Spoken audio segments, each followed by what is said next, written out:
สบายดีพี่น้องมาสุขสุขคนมาหลังจากกินข้าวเพื่อนเอาหนุกแล้วเราก็มาเยี่ยมป้าต่อนะพี่น้องเนาะป้ามันเกิดอุบัติเหตุเลยพี่น้องเนาะ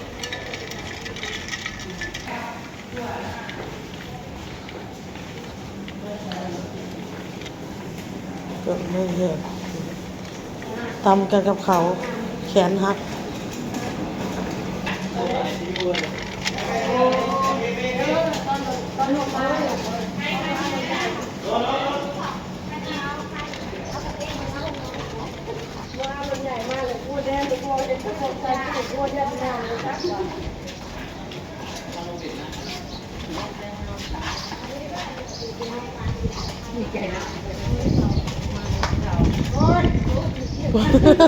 ร้านกระสุกล่อตั้มอีกบ้านนี่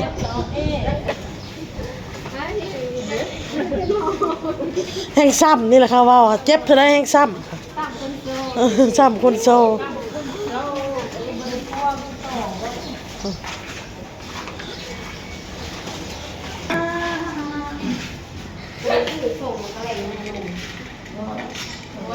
ง่ายง่ายแล้วบ่นุ่งก็ได้นี่ฮะมาแม่โตมาแม่โตทำนี่บ่เป็นยังหรอก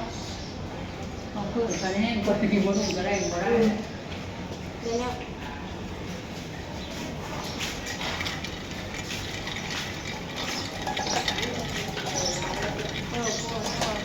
มีคนตกบ่จักคนที่เขาใส่สีแดงนี่นี่นะเจอแต่ตื้นตาบ่เอาฟังมันมาที่หมู่บ้านมันก็เอาแล้วกูเจอแต่บ้านแข่งอยู่แล้วอยู่ตรงนั้น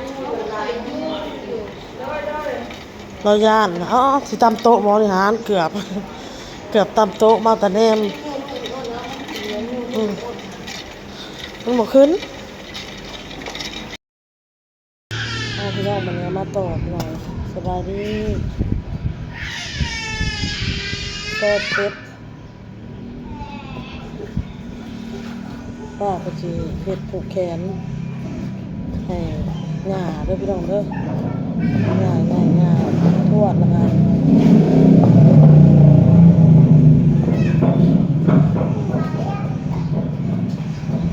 แม่บอเต้เลยกระเทียมอบเป็ดลาบเป็ดเนาะไก่น้ำแม่ต้มไก่แขนเลื่อนนี่แหละชมมาเนี่ยป้าก็ถือรถตั้มกับคนให้ไปหมุกพี่น้องไปผ่าตัดแขนหักได้เอาไปปัวอยู่หมุกที่แรกครับพี่สาวห้องพิเศษให้ลูกสาวคนอะไรแต่น้าสาวเขามาตายอีกพี่น้องน้าสาวไปเลยซอยอนเราเสียแล้วก็จะให้อ้นไปเผาแม่ไปเผาปะเตะแล้วเพิ่นสิไปงานศพของน้องๆพ่อเพิ่นแล้วให้อ้นไปเผาแทนมันสุดท้ายเลยถ้าไม่ให้ไปหมุกไปผ่าตัดในหมุกนี่ผ่าตัดแขนหักปากพี่น้องก็เลยเป็นไปหมุกอ้นก็เลยบ่ได้ไปเผาเพิ่นพี่น้องไปเผาก็ได้มันก็เลยเป็นกินซอยป้าพี่น้อง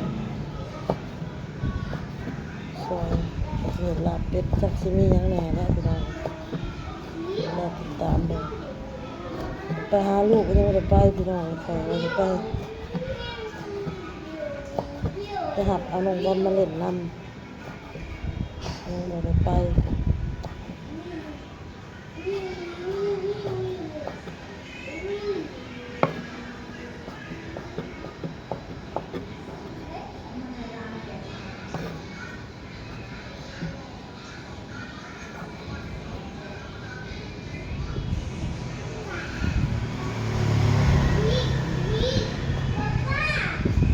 โตเล่นน้ำกับยาย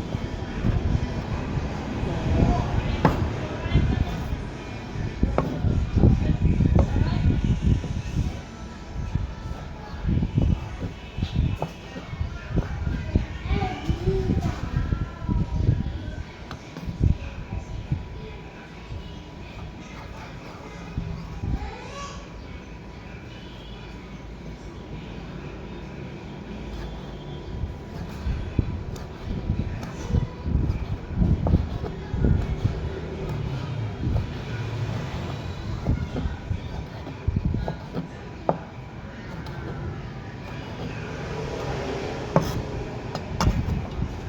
ยังบ่แล้วพี่น้อง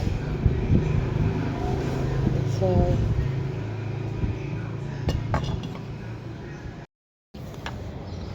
เอาพี่น้องมันอาบน้ำแต่งตัวแล้วเรียบร้อยปล่อยกันเลยพี่น้องเลยสิไปเอาอันข้าวปุ้นพี่น้องข้าวปุ้นที่พี่สายพินเพิ่นอุดหนูนะนกเลยนะพี่น้องเนาะเพราะว่าของอ้นน่ะได้อยู่20ถุงพี่น้อง20ถุงนี่แหละเอาไปให้ย่าน้องบอลน่ะ2 โลเนาะถือว่ายังอยู่18 โลพี่น้อง18 โลอ้นก็เลยสิเพิ่นบอกให้มาแบ่งแม่ของอันพ่อของลูกแน่เพิ่นว่า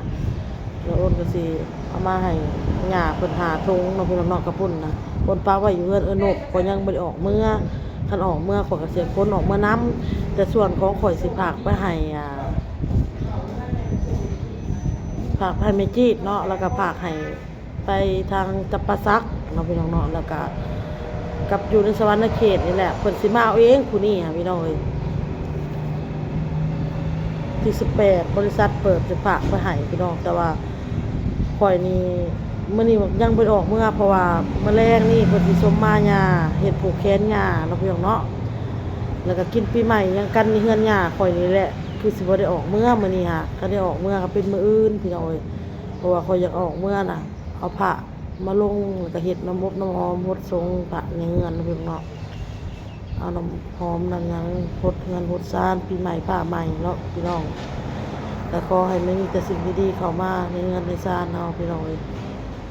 FC ก็เช่นกันเด้อพี่น้องเด้อวัดสุขุทุกคนแล้วก็มี FC นะพี่น้องเนาะผู้รักผู้ใหญ่เพิ่นฝากเงินมาให้ 2,000 บาทพี่น้องให้โอนใหญ่ 1,000 บาทเพิ่นฝากมาให้แต่เมื่อวานนี่พี่น้องเอ้ยเมื่อวานมื้อก่อนนั่นเนาะพี่น้องให้โอนใหญ่ 1,000 บาทให้โอน1,000 บาทพี่น้องเพิ่นฝากมาให้ก็ขอบมกขอบใจเพิ่นหลายๆพี่น้องเอ้ยโอนก็ขอบพระคุณเพิ่นหลายๆเนาะโอนสิบ่เอ่ยชื่อเพิ่นดอกพี่น้องเนาะย่านบาปย่านเพิ่นบ่อยากให้เฮาประสงค์ออกนามเพิ่นจังได้ก็ขอบมุกขอบใจขอบพระคุณเพิ่นหลายๆปีใหม่พาใหม่ก็ขอให้เพิ่นมีสุขภาพร่างกายแข็งแรงมีแต่ความสุขความเจริญเด้อสุขมาร่ำรวยเฮงๆรวยๆเด้อขอบพระคุณหลายๆได้เพิ่นฝากเงินมาให้นี่ก็สิไปหาไปเพื่อเอิ้นอกก่อนพี่น้องเอ้ยเอากระปุ่นมาให้ย่าก่อนเนาะพี่น้องย่าเพิ่นก็บ่อยู่เพิ่นไปส่งผักพี่น้องอยู่กับป้าแล้วก็บ่เต้อ้นพี่น้องบ่เต้นี่ว่าพี่น้องเมื่อวานเมื่อก่อนน่ะไปมื้อวานนี่ก็ไปมื้อนี้บ่เห็นไปมื้อนี้ไปส่งผักส่งหยังก็บ่เห็นชวนลูกชวนเมียไปส่งผักบ่บ่ได้ส่งผักบ่ เมื่อช่วงชโนกเลย ส่งเซโนบ่ พอที่บ้านปะเถาแล้วก็ ไปส่งถาดอีเพาะเลยน้ำแน่ไปส่งไปหาปู่หาย่าเลย มีผู้ขับไปส่ง เอาโตหากระตื่นนอนว่าสิพากันไปเอาขับปุ่นเฮืออนกก่อนทันอ้นโทรบอกอนกแล้วลูกชายเพิ่นสิเอามาส่งพี่น้องลูกชายเพิ่นสิเอามาให้บ่ได้เป็น FC สวรรณเขตก็อุดหนุนน้ำอ้อยนี่เด้อจอกหนึง12,000 กีบพี่น้อง FC สวรรณเขตก็มีได้พี่น้องเอ้ยมีได้เห็นเพิ่นคอมเมนต์ตลอดอยู่ช่วงหนึงที่ช่วงนี้บ่ค่อยเห็นแล้วพี่น้องช่วงนี้นี่ป้าเพิ่นขายน้ำอ้อยพี่น้องฝากอุดหนุนหน่อยเด้อผมยังบ่ได้ขูดได้พี่น้องยัง2 หมัดบ่มื้อละมีเท่านี้ได้ยังหลายบ่ได้ขูดเนาะพี่น้องยัง2 หมัดอีกในผาโอเค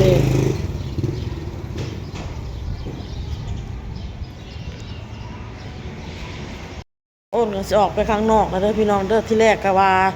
สิได้ไปเผาป้าน้ำแน่กะเนาะเพราะว่าป้าเพิ่นก็ถูกรถชนพี่น้องเอ้ยถูกรถตำรถกระเจ้าขี่ย้อนสอนมาขี่รถผิดเลนมา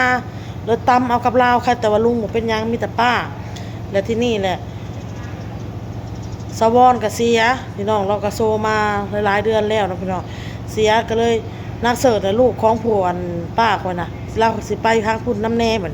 ก็เลยสิให้อ้นไปเผาบัดนี้แหละบัดนี้เพิ่นไปส่องไฟส่องหยังเลยว่ามันต้องได้ผ่าตัดนะพี่น้องเนาะไปผ่าตัดก็เลยเขาเอาไปมุกบัดนี้อ้นก็เลยบ่ได้ไปเฝ้าเพิ่นพี่น้องป้าก็ได้ว่าช่วยใส่ปีใหม่พี่น้องเลยหายเคราะห์หายเข็นแหละบัดนี้ค่ะ หาย